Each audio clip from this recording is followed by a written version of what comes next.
Merci beaucoup. J'ai un privilège incroyable de réunir devant vous des dirigeants qui ont véritablement pris à cœur la transition vers une économie climatique qui soit donc faible carbone et résiliente au climat. Grâce à leur imagination, leurs engagements et une volonté politique très importante. Un tonnerre d'applaudissements pour nos 6 intervenants.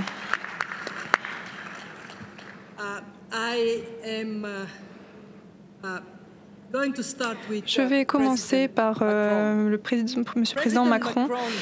Monsieur Macron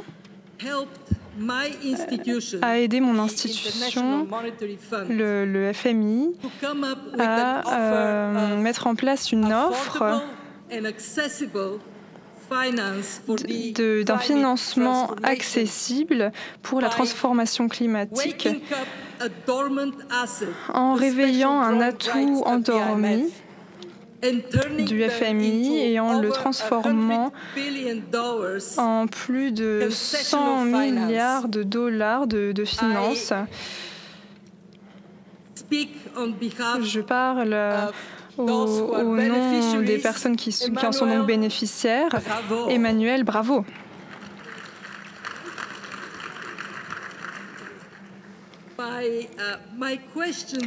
Ma question pour vous est la suivante. Vous avez réuni en juin à Paris, au Pacte de Paris pour les personnes et la planète. Ce que vous avez fait était tout d'abord de présenter à tout le monde que, sauf si nous agissons avec conviction pour faire face aux inégalités en termes d'accès aux ressources, à la finance, entre les économies avancées et le monde en développement, ce que nous faisons ne serait pas seulement donc injuste, mais cela nous empêcherait également de gagner la bataille contre la crise climatique. Vous avez été un défenseur fort de la solidarité, de l'esprit d'unité qui peut également faire en sorte que les choses les plus complexes à faire le soient. Mais c'est le rôle du secteur privé. Vous êtes ici aujourd'hui, nous annonçons ce cadre de travail qui est remarquable car il est optimiste. Il a à cœur les opportunités de la transition climatique et il est également inclusif avec le secteur privé, les gouvernements et les institutions financières internationales.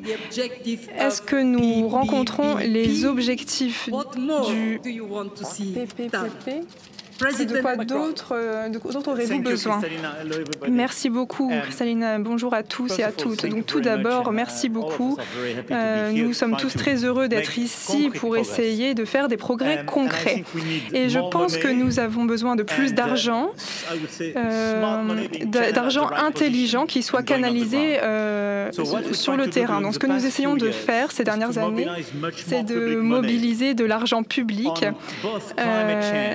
sur le changement climatique et également la lutte contre la pauvreté.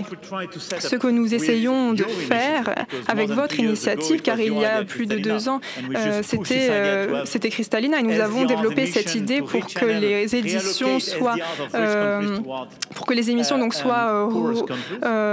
redirigées vers les pays les plus pauvres.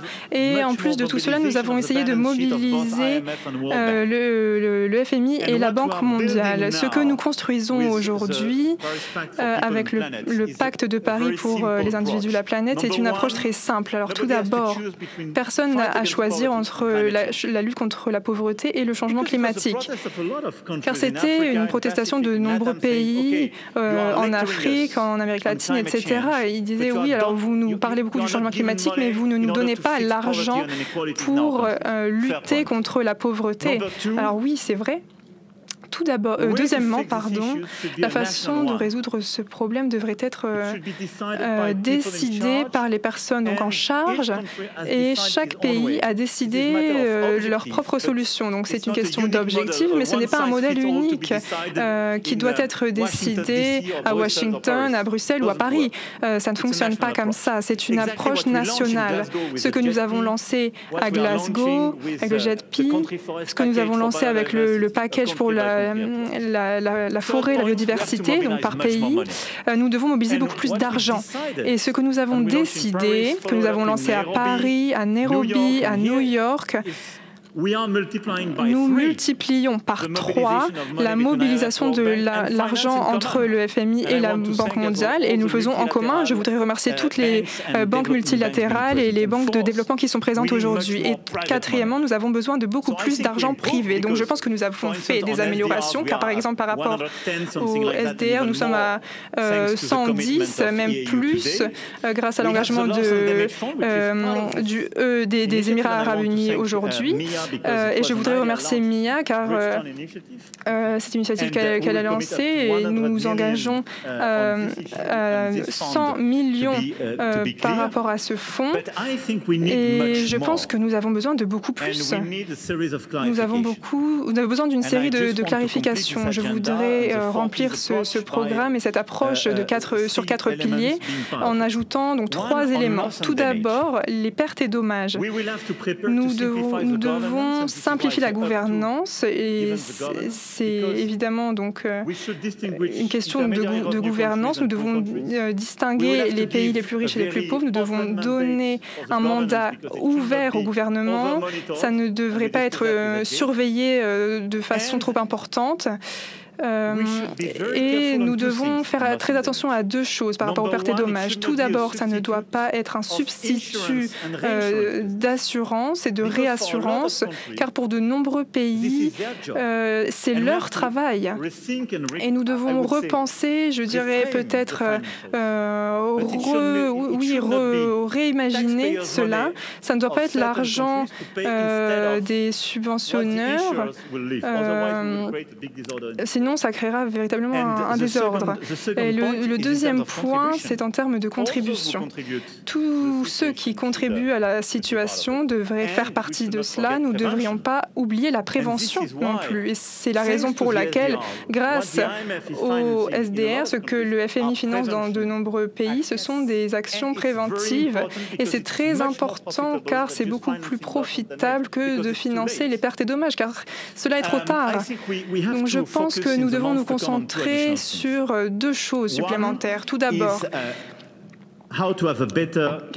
comment avoir un marché du carbone meilleur. Nous avons beaucoup d'argent privé, nous devons le canaliser de façon juste vers les actions, les meilleures actions. Et c'est ce que nous avons lancé avec Rishi pour refinancer le marché du carbone et travailler ensemble sur les crédits de biodiversité. Mais nous avons besoin maintenant d'avoir un marché qui considère les impacts du charbon et de la biodiversité pour canaliser les financements vers les bonnes actions. Et mon dernier point est celui-ci. Nous avons clairement de l'argent privé, nous avons de l'argent public pour nos engagements, mais nous avons besoin de taxes internationales. Je voudrais remercier mon bon ami William Ruto, car nous avons parlé à Paris, à Nairobi pendant le sommet, nous avons lancé cette initiative, et pendant cette COP, nous avons lancé de façon très claire, nous avons lancé ce groupe de travail pour la taxation internationale. L'idée, c'est d'avoir ce groupe de travail, car cette taxation internationale devrait financer la lutte contre la pauvreté et les actions contre le changement climatique. Et ce groupe de travail doit faire son rapport l'année prochaine. Non, la semaine prochaine serait génial, mais c'est pas possible. Donc l'année prochaine, pour trouver un compromis et pour mettre en œuvre ce compromis avant la COP30 au Brésil. Voilà donc pour moi des compléments très positifs à ce que nous avons lancé, ce que nous faisons. Globalement, ce que nous faisons de façon très complète, c'est façon de penser de nouveau tout ce que nous avons fait. Notre architecture actuelle n'est pas adaptée aux défis actuels. Nous avons besoin de beaucoup plus d'argent, nous avons beaucoup besoin de meilleure articulation entre le public et le privé, mais nous avons besoin de beaucoup plus d'inclusivité. De nombreux pays aujourd'hui n'existaient pas quand ces institutions ont été créées. Ils n'ont pas de voix dans ces institutions. Et c'est la raison pour laquelle certaines de ces actions concrètes doivent être repensées ces prochaines années par rapport à la façon dont cette architecture financière fonctionne pour qu'elle soit plus claire voilà.